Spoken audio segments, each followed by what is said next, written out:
अचानक उसका संतुलन बिगड़ जाता है और वो उस दरार के अंदर गिर जाता है। जब वो उठता है तो खुद को एक बिल्कुल अलग दुनिया में पाता है, जहां तक नजर जाती केवल पीले रंग की दीवारें और गंदे कारपेट दिखाई देते थे। वहां कोई खिड़की नहीं होती, कोई दरवाजा नहीं जो बाहर ले जाए और ना ही कोई इंसान। चलते चलते उसे नारेन का छोड़ा हुआ सामान मिलता है। इससे उसे समझ आता है कि उससे पहले भी कोई यहाँ आ चुका है, लेकिन तभी उसे महसूस होता है कि कोई अदृश्य चीज उसके पीछे चल रही है। अचानक अंधेरे में कुछ हिलता है और क्लार्क की तरफ बढ़ता है। डर के मारे वो पूरी ताकत से भागने लगता है। लंबी दौड़ के बाद वो किसी तरह उसी दरार तक पहुंच जाता है और वापस अपने स्टोर में लौट आता है। वो मैरी को पूरी घटना बताता है, लेकिन मैरी उसकी बात पर विश्वास नहीं करती। वो अपने स्टोर की असिस्टेंट मैनेजर कैट और उसके बॉयफ्रेंड बॉबी को साथ लेकर बैकरूम की वीडियो रिकॉर्डिंग करने का फैसला करता है। तीनों कैमरा लेकर उस रहस्यमय दुनिया में प्रवेश करते हैं, लेकिन धीरे धीरे माहौल डरावना होने लगता है। जैसे जैसे वो आगे बढ़ते हैं, बैक रूम्स और ज्यादा अजीब दिखाई देने लगता है।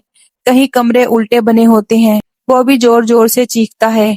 कुछ दिखाई नहीं देता, लेकिन कोई शक्तिशाली चीज उसे घसीट कर अंधेरे में ले जाती है। क्लार्क और कैट उसे बचाने की कोशिश करते हैं, लेकिन वो असफल रहते हैं।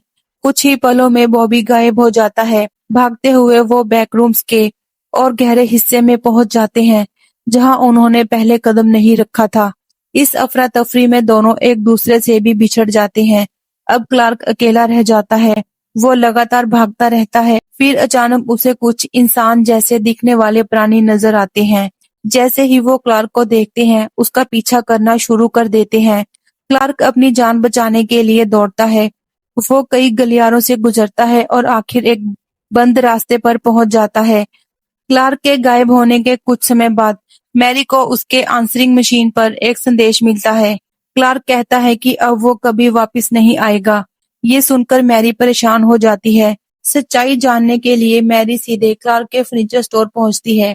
स्टोर बाहर से बिल्कुल सामान्य दिखता है, लेकिन अंदर से उसे वो रहस्यमय दरवाजा मिल जाता है जो बैक रूम्स की दुनिया में जाता है। कुछ देर हिचकिचाने के बाद वो दरवाजे के अंदर चली जाती है। जैसे ही मैरी बैक रूम्स में प्रवेश करती है, उसके चारों तरफ अंतहीन पीले रंग के कमरे और अजीब आवाजें सुनाई देने लगती हैं। मैरी सावधानी से आगे बढ़ती है और आखिरकार उसे क्लार्क मिल जाता है, लेकिन क्लार्क अब पहले जैसा नहीं रहा। उसकी आंखों में पागलपन दिखाई देता है। वो अचानक मैरी पर हमला कर देता है और उसका गला दबाकर उसे बेहोश कर देता है। जब मैरी की आंख खुलती है, तो वो खुद को कुर्सी से बंधा हुआ पाती है। वो एक ऐसे कमरे में है जो किसी डाइनिंग रूम जैसा दिखता है। वहाँ क्लार्क मौजूद है, लेकिन उसके साथ तीन और इंसान भी बैठे हैं।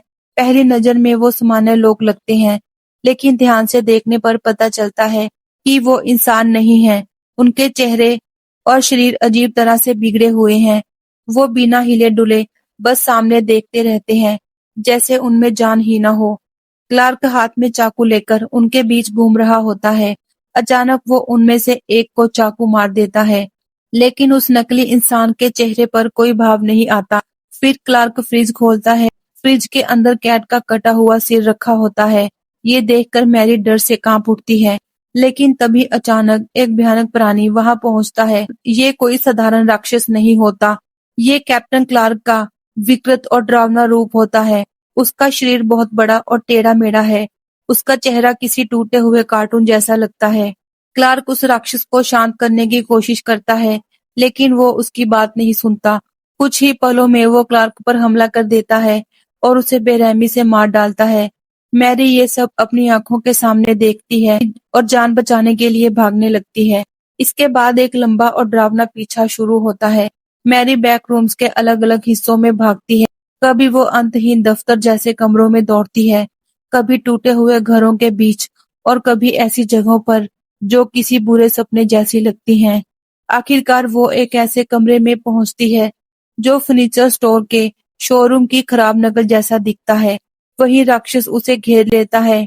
अब उसके पास भागने का कोई रास्ता नहीं बचता। उसी समय मैरी को अपने बचपन के घर से लाया हुआ सीमेंट का एक टुकड़ा याद आता है, जिसे वो अपने साथ रखे हुए थी। वो पूरी ताकत से उस टुकड़े को राक्षस के चेहरे पर मार देती है। राक्षस लड़खड़ाता है और दोनों के बीच संघर्ष शुरू हो जाता है। इस लड़ाई के दौरान टीम वहां पहुंच जाती है और मैरी को सुरक्षित बाहर निकाल लेते हैं। बाद में उसे एक पूछताछ रूम में ले जाया जाता है, जहां उसकी मुलाकात फिल से होती है। फिल मैरी से पूछता है उसने बैकरूम्स में क्या देखा। मैरी जवाब देती है वो जगह वास्तविक दुनिया की एक टूटी हुई याद जैसी है। वहाँ सब कुछ परिचित लगता है, लेकिन फिर भी गलत और अधूरा दिखाई देता है, जैसे किसी ने हमारी दुनिया की नकल करने की कोशिश की हो, लेकिन पूरी तरह सफल ना हुआ हो। मैरी फिर पूछती है क्या अब उसे आजाद कर दिया जाएगा, लेकिन फिल उसका सीधा जवाब नहीं देता। उसकी चुप्पी से साफ पता चलता है कि शायद उसे इतनी आसानी से जाने नहीं देगा। कहानी के अंत में बैकरूम्स के अंदर एक बेहद डरावना दृश्य दिखाया जाता है। वहाँ कई कमरे मैरी की पुरानी दर्दनाक यादों से बने हुए दिखाई देते हैं। आखिर में एक नकली पूछताछ रूम दिखाई देता है। उस कमरे में मैरी जैसी दिखने वाली एक टूटी-फूटी विकृत आकृति कुर्सी पर चुपचाप बैठी होती है। वो हिलती भी नहीं और कुछ बोलती भी नहीं।